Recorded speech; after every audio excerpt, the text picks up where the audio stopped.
Thank you, everyone. My name is Irene, and I'm here with the National Mobilization of Reproductive Justice.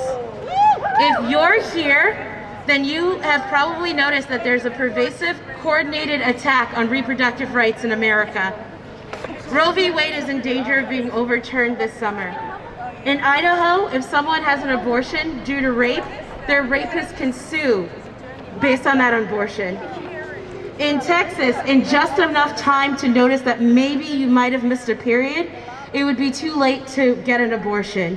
And just yesterday, as some of the previous speakers had said, Lizelle Herrera, 26 years old, was charged with murder for allegedly having a self-induced abortion.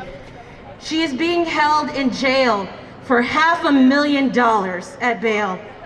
For context, one of the January 6 rioters was out on bail at $100,000 for shooting a 17-year-old in the head when he stormed the Capitol. Fuck that. This is an important turning point in reproductive justice. That's right. Because of this, members of my coalition have been tabling our communities to organize at this crucial time.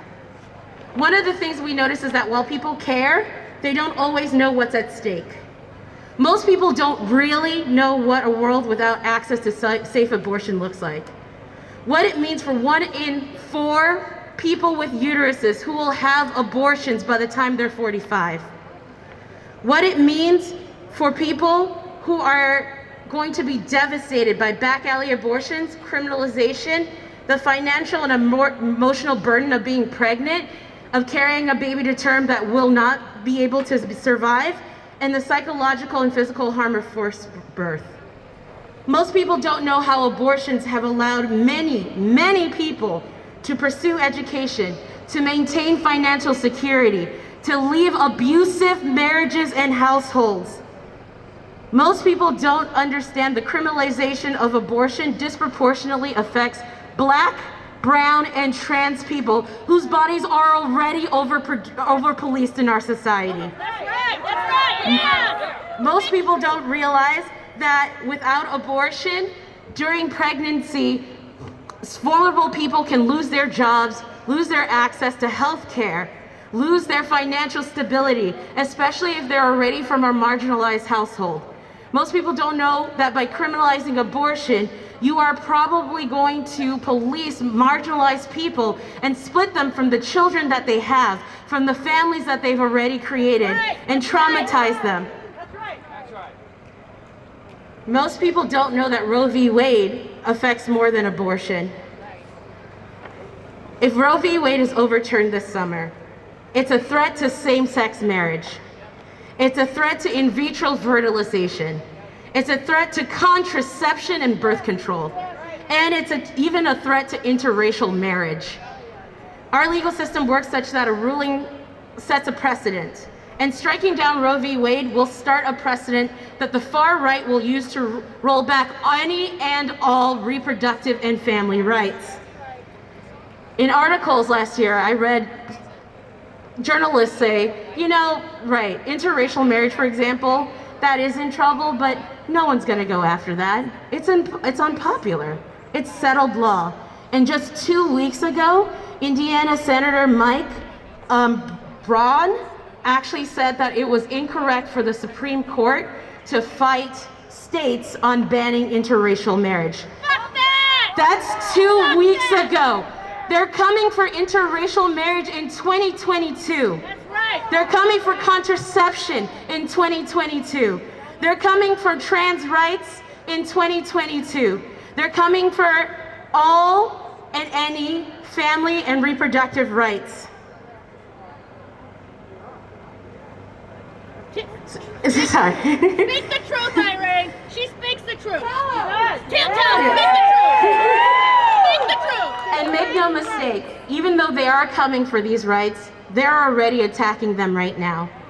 Over a short period of time, not only have there been numerous attempts to outlaw abortion, but there have also been attacks on LGBT kids, attacks on educators who want to teach students about gender and equality, attacks on Black voters, and attacks on immigrant families.